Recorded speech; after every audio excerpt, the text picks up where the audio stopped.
Hi everyone, this is my Inside the Lords, just a bit of a catch up because there's been a few things in the last week that really felt merited a conversation.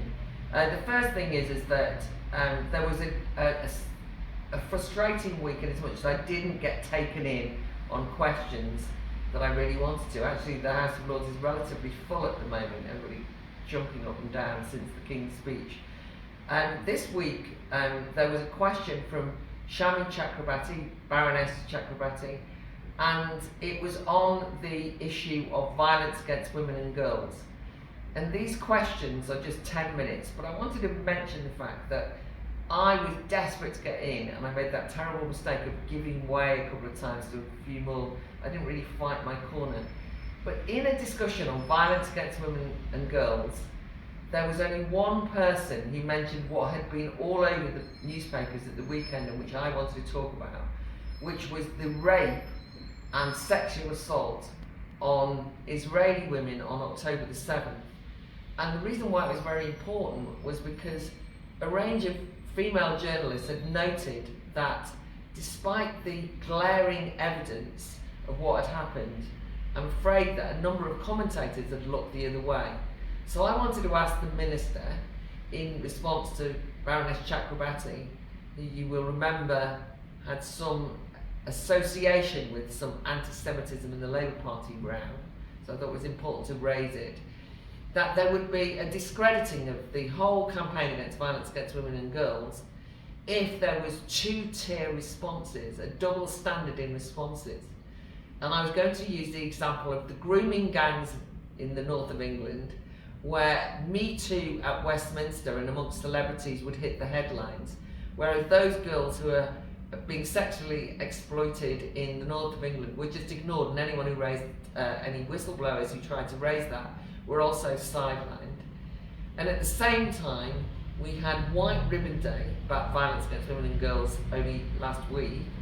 The whole of the commentariat, all the politicians were queuing up to denounce violence against women and girls, and yet absolutely refused, including UN Women, international NGOs, the majority of politicians in the United Kingdom and in the West, absolutely refused to make a focus on what was the grossest, most open, evidenced example of violence against women and girls, which was the terrible things that happened to those Israeli women. And one of the hashtags that was trending over the weekend was Me Too unless you are a Jew. I mean, how shameful is that? And actually, in relation to that whole issue of kind of double standards, it was remarkable that in its enthusiasm to eradicate anti-Semitism from the Labour Party, they have managed to not include, would you believe this, Rosie Duffield on MP's list, and she has been sanctioned for anti-Semitism.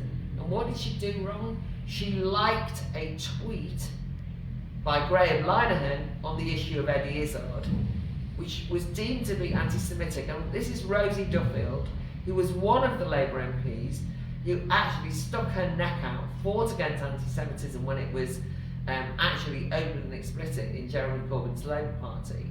And yet she, who has never been apologised to for any of that behaviour, presumably because she's one of those awkward squad Labour MPs, one of the few who've spoken out on the issue of sex and gender, has been at the forefront of gender critical discussions in the Labour Party, has been bullied as a consequence of that, really suffered as a consequence of that, has now been accused of anti-Semitism. I mean, the irony is inescapable, and the double standards are just the same as kind of like two-tier policing where you really want to scream. So I wanted to make that clear.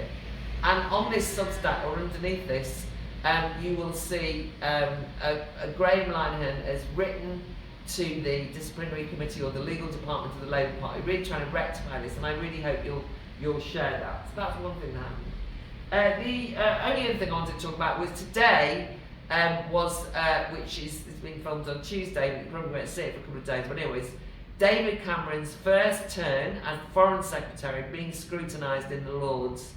They've given us an extra 10 minutes. You get 4 questions, so it's 40 minutes in total. Questions are balloted. Remember, this is David Cameron, who's now Lord Cameron, it should be Norton, and he cannot be scrutinised in the House of Commons, even though he's the Foreign Secretary. So the Lords have to do it.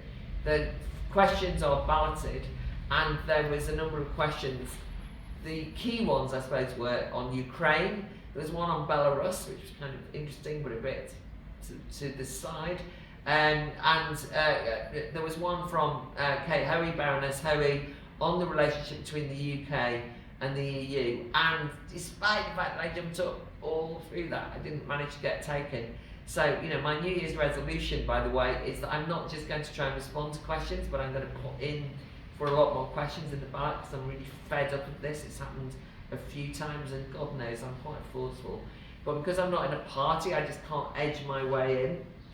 The thing I wanted to say about David Cameron was that he is genuinely a class act as a minister in comparison, and it's a low bar, with what we've got both in the Commons and the House of Lords. He really knows how to behave as in a ministerial way. And the reason why that's galling is because there is something incredibly unpleasant about, as what one Labour baroness referred to, front bench indeed, as the halcyon days before he resigned, i.e. before Brexit. The halcyon days before we left the EU. Those days when the grown-ups were in the room. And there's kind of smug laughter, that this person who is impressive, because actually we've got very few impressive politicians, I'm afraid, involved in politics of any parties, is associated with that before it all went wrong when we left the EU. I actually wanted to ask him about increasing close ties between the UK and the EU in relation to security and defence, and to say that that would compromise on sovereignty in the UK deciding on its priorities in terms of those very important issues. I wanted to ask him about a subtle change in Foreign Office policy, which has not been discussed in relation both to the UK-EU relationship and expressed by Ursula von der Leyen as a kind of inevitable slow road back to the UK rejoining the EU, which obviously is something that we should be very both hostile to, but it's completely anti-democratic. And also I wanted to ask him about foreign aid, which I think there's been a complete behind-the-scenes shift in a different direction that Cameron wants, and I don't think those things have been noted. So I wanted to try and put him under a bit of pressure.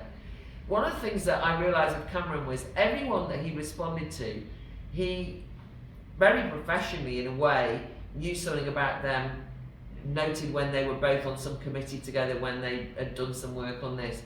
And everybody was kind of referring to how they knew each other. And if ever there was an indication of the Westminster Village as a club at which the public have got no say, and in fact even those of us who are not or never were part of that club are complete outsiders looking in, it was that there's something that they all feel reassured about knowing where they stand. And I think that where they stand is, I'm afraid, not a very positive position for those of us who want political realignment, want indeed to shake up British politics. So I am making a resolution to put in more questions into ballot so I can set the agenda rather than kind of trying to jump up all the time, and that will be one of my New Year's resolutions. The other thing is that even though, and this is another and my final point about the Lords today, even though the government of the day, the elected government of the day, decided against putting in the conversion therapy bill into the King's Speech, the conversion therapy bill is very controversial and it's going to have a great deal of damaging impact on, I think, those who are concerned that young lesbians and gays, for example, are confused and have their confusion called gender dysphoria, and is going to have a devastating impact on anyone who talks to them about that, on counselling, and particularly those who refuse to affirm, those who, young people who say that they want to change sex, which you can't do biologically, but is kind of a myth, and it's going to have a devastating impact on religious freedom and free speech. Despite all that, and actually the government thought, oh God, this is so messy, we're not going to do it, we now have, by accident, the first ballot that's been called in terms of private members' wills in the Lords is conversion therapy bill. And in the House of Commons, the second ballot that's being pulled in a private member's bill, conversion therapy bill. And the conversion therapy bill that's been privately pulled in the House of Commons has now got cross-party support, including leading members of the Conservative Party. And so what we have is a government that decided not to push a bill, but I can assure you the real powers that be, whoever they might be, are pulling the strings. And conversion therapy bill is going to be a major issue that I'm certainly going to oppose next year. We start in the Lords on January the 19th with that bill, so I'll keep you posted how it's going. That's it for now.